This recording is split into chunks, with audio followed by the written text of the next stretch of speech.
नमस्कार दोस्तों। आज हमारा ये लेक्चर नंबर 14 है। 13 तक लेक्चर हमारे हो चुके थे चैप्टर नंबर फर्स्ट के। वो जो चैप्टर नंबर फर्स्ट था हमारा वो था sexual reproduction in flowering plant, जिसमें हमने पोलिनेशन देखा, structure male gametophyte, female gametophyte, fertilization, है ना। उसके बाद पोस्ट फर्टिलाइजेशन इवेंट हम देखेंगे आज। जिन्होंने प्रीवियस लेक्चर नहीं देखा है वो पहले प्रीवियस लेक्चर देखें, उसके बाद ही ये लेक्चर देखें।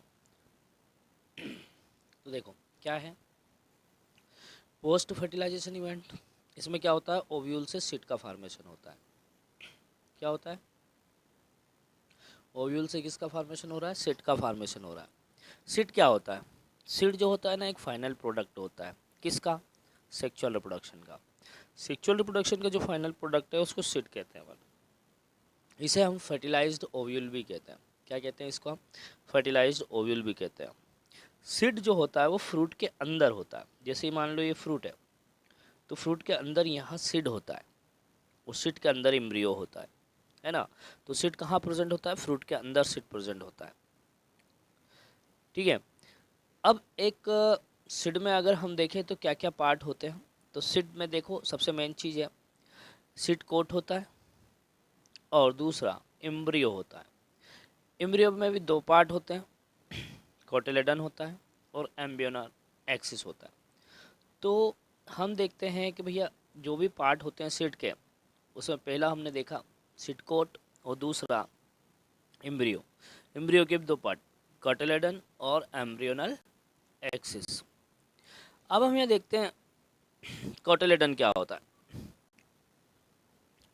तो कोटिलेडन की बात अगर हम करें तो कोटिलेडन कैसा होता है, ये थिक होता है एंड स्वलन कैसा होता है, थिक मोटा होता है और फूला हुआ भाग होता है। किसके कारण, due to storage of reserve food. Food को ये क्या कर लेता है, रिजर्व कर लेता है और रिजर्व करने के बाद कैसा हो जाता है, थिक हो जाता है और फूल जाता है। डाइकोट में दो कोटिलेडन्स होते हैं और मोनोकोट में एक ही कोटिलेडन होता है, जिसे हम स्क्यूटेलम कहते हैं। अब इस आधार पर अगर हम देखें कि बेस्ड ऑन प्रेजेंस और अब्सेंस ऑफ एंडोस्पर्म, एंडोस्पर्म के प्रेजेंस और ऑप्शन के आधार पर सीड को दो पार्ट में, दो कैटेगरी में डिवाइड करते हैं हम। दो कैटेगरी कौन सा, एक एक्स एल्ब्यूमिनस या नॉन एंडोस्पर्मिक, मतलब एल्ब्यूमिनस पार्ट बाहर की तरफ हो, नहीं हो मतलब बाहर की तरफ हो, या इसको हम नॉन एंडोस्पर्मिक पार्ट बोलते हैं, मतलब एंडोस्पर्मिक पार्ट अब्सेंट हो। ठीक है। तो a seed in which endosperm is not found as it is fully consumed in development of embryo.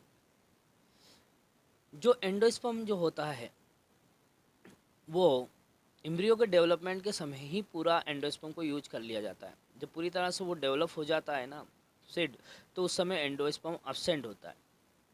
किस में मिलेगा ये देखने के लिए, तो ये देखने के लिए ग्राम में मिलेगा, ग्राउंडनट में मिलेगा, पी और बीन्स में मिलेगा आपको देखने के लिए।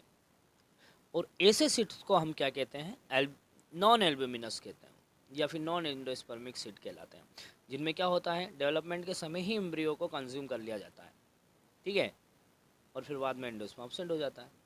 लेकिन जो सेकंड टाइप आता है जिसे हम एल्ब्यूमिनस या एंडोस्पर्मिक सीड कहते हैं, इसका मतलब क्या हो रहा है पता है आपको, इसका ये रहता है कि जो एंडोस्पर्म होता है ना उसका कुछ पार्ट सीड में रह जाता है, इसलिए हम उसको एंडोस्पर्मिक सीड कहते हैं।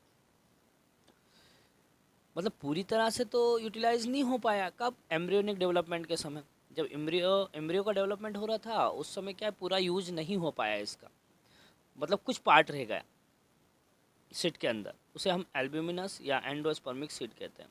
और ऐसे एग्जांपल आपको कहाँ मिलेंगे, व्हीट, राइस और मैज, मोनोकोटिलेडन में खास कर देखने को मिलते हैं। फिर देखो पेरिस्पर्म आ गया। पेरिस्पर्म क्या होता है, in some seed a thin layer of nucellus is found which is called perisperm. कुछ सीड में एक न्यूसेलस की पतली लेयर पाई जाती है जिसे हम पेरिस्पर्म कहते हैं। और ये जो रेमनेंट होता है न्यूक्लियस का उसे ही हम पेरिस्पर्म कहते हैं। जैसे किसी में मिलेगा बीट में या ब्लैक पेपर में मिलेगा, यही हमको परसिस्टेंट न्यूक्लियस भी कहते हैं कि सीड में क्या होता है, परसिस्टेंट न्यूक्लियस पाया जाता है। जिसे हम पेरिस्पर्म कहते हैं। और ये क्वेश्चन बोर्ड एग्जाम में आया था 12th में, बहुत इंपॉर्टेंट है। अदर एक्टिविटीज़ में कुछ क्वेश्चन पूछा गया था इसको, है ना। फिर आता है सिट कोड की बात करते हैं। सिट कोड क्या है? तो the integument get modify into hard seed coat. जो इंटेगुमेंट हमने देखा था स्ट्रक्चर ऑफ ओव्यूल में, उसमें इंटेगुमेंट पाए जाते हैं। दो इंटेगुमेंट होते हैं, एक आउटर इंटेगुमेंट और इनर इंटेगुमेंट। तो इससे क्या फॉर्मेशन हो रहा है सिट का? इससे सिट का फॉर्मेशन हो रहा है सिट कोड का। आउटर इंटेगुमेंट जो होता है, आउटर इंटेगुमेंट जो होता है वो आउटर सिट कोड बनाता है, जिसे हम टेस्टा कहते हैं। और जो इनर इंटेगुमेंट होता है वो इनर सिट कोड बनाता है, जिसे हम टैगमन कहते हैं। तो सिट के दो पार्ट हो गए यहाँ पर, एक टेस्टा और एक टैगमा। टेस्टा जो होता है वो आउटर इंटेगुमेंट बना रहा है, और टैगमन जो होता है वो इनर इंटेगुमेंट बना रहा है। ये देखो मान लो सीड, तो बाहर की तरफ आपको टेस्टा मिल रहा है जो आउटर इंटेगुमेंट बना रहा है, और इसके जस्ट देखो अंदर की तरफ ये, इसे हम टैगमन कहते हैं, है ना। उसके अंदर जो रहता है वो एम्ब्रियो कहलाता है। मतलब एम्ब्रियो क्या है? वो सीट के अंदर जो रहता है बिल्कुल प्रोटेक्ट के फॉर्म में रहता है, अंदर की तरफ होता है वो, है ना। आगे देखो,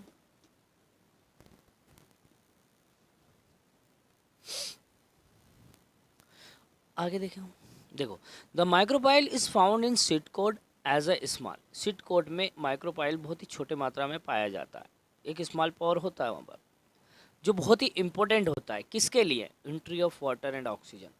वाटर और ऑक्सीजन के एंट्री के लिए बहुत ज़्यादा इंपॉर्टेंट होता है माइक्रोपाइल, जो सीड कोट में आपको दिखाई देता है। जब सीड मैच्योर होता है ना, तो वो क्या करता है, it's moisture content is reduced. जब मैच्योर हो जाता है तो जो मॉइस्चर कंटेंट जो हो देता है ना, उसको वो कम कर देता है और ड्राई हो जाता है। जब मॉइस्चर जैसे ही चला जाता है तो कैसा हो जाएगा, ये ड्राई हो जाएगा। जैसे हमने देखा था स्ट्रक्चर ऑफ ओव्यूल में कि ये माइक्रोपाइल होता है, ये बाहर की तरफ आउटर इंटेगुमेंट है, अंदर की तरफ क्या है, इनर इंटेगुमेंट है, ठीक है। और ये इंटेगुमेंट ही क्या बनाते हैं, सिट कोट बनाते हैं। आउटर इंटेगुमेंट टेस्टा बनाता है, इनर इंटेगुमेंट क्या बना रहा है, टैगमन बना रहा है। जितनी भी मेटाबॉलिक एक्टिविटीज़ होती है ड्राई सीड में, वो खत्म हो जाती है। और and seed inter a stage of dormancy. और सीड जो है वो किस स्टेज में आ जाता है, डोरमेंसी में आ जाता है, मतलब रेस्टिंग स्टेज में आ जाता है। When the seed will get favourable condition, जब सीड जो है वो फेवरेबल कंडीशन में आता है, तब oxygen, water, appropriate temperature, the dormancy of seed will break. Seed ये सबको ब्रेक कर देता है, एंड सीड विल जर्मिनेट, और वो क्या हो जाता है, अंकुरित हो जाएगा। मतलब डोरमेंसी का मतलब क्या है, बिल्कुल रेस्टिंग स्टेज में होना। पर जैसे ही इसको क्या है, फेवरेबल कंडीशन आया, इसको मॉइस्चर आया, तो ये क्या करेगी, इन्वायरमेंट से ऑक्सीजन ले लेगा, वाटर ले लेगा, टेम्परेचर अप्रोप्रिएट टेम्परेचर हो जाएगा इसके पास, और सीड जो रहता है ना वो क्या हो जाता है, जर्मिनेट हो जाता है।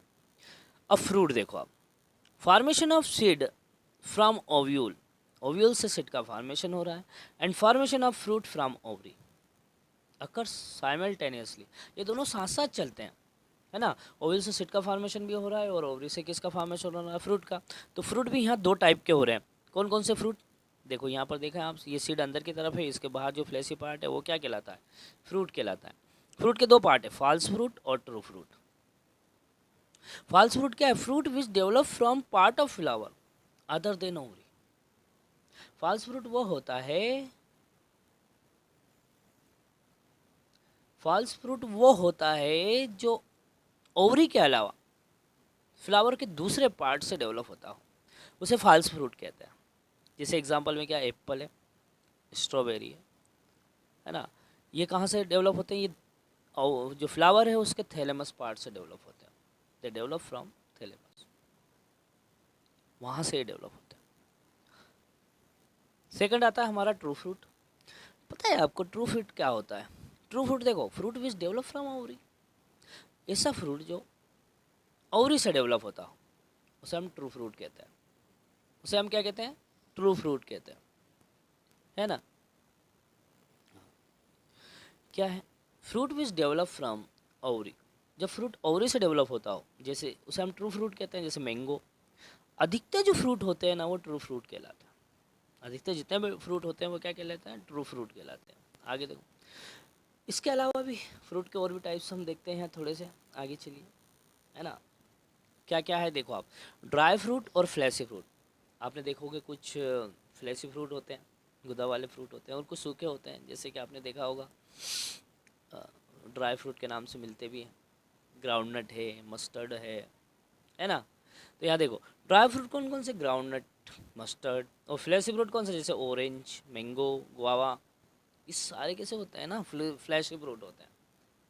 ठीक है, अब पेरिकार्प देखते हैं। Fruit wall is called pericarp. जो फ्रूट की वॉल होती है ना, उसे हम पेरिकार्प कहते हैं। और पेरिकार्प कहाँ से डेवलप होता है, ये ओवरी की वॉल से होता है। Pericarp develop from ovary wall. कहाँ से डेवलप हो रहा है, ये ओवरी की वॉल से होता है। पेरिकार्प के भी 3 टाइप होते हैं, एपिकार्प, मेसोकार्प और एंडोकार्प। एपिकार्प सबसे बाहर की तरफ होता है, जबकि मेसोकार्प जो होता है वो अंदर की तरफ होता है। अंदर मतलब बीच में होता है, मिडिल होता है।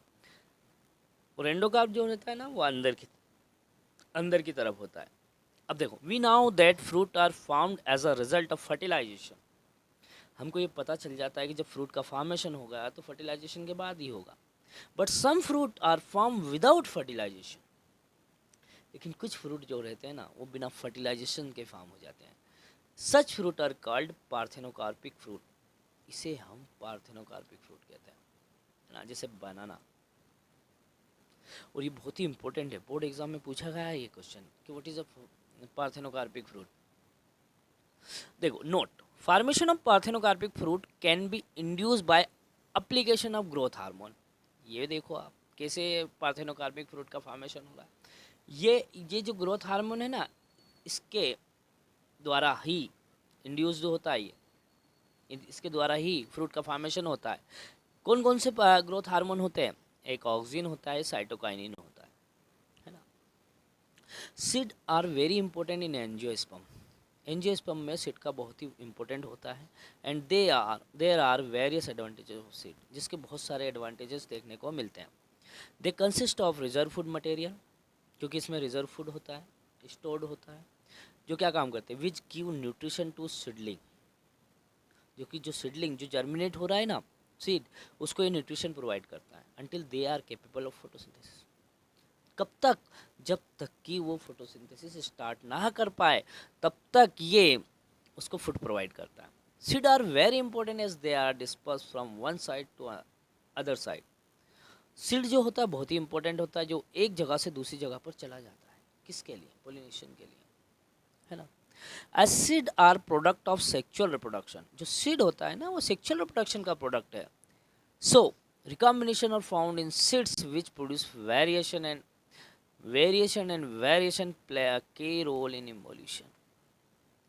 सेक्सुअल रिप्रोडक्शन का सबसे इंपॉर्टेंट जो अगर प्रोडक्ट है तो वो सीड है, और उसमें बहुत सारे वेरिएशन देखने को मिल रहे हैं। तो अलग अलग जगहों पर अगर ये पाया जाता है सीड, तो वेरिएशन देखने को मिलते हैं, और वेरिएशन से ही किसका पता चलता है, इवोल्यूशन का पता चलता है। वेरिएशन से किसका पता चलता है, इवोल्यूशन का पता चलता है ना। आगे देखो,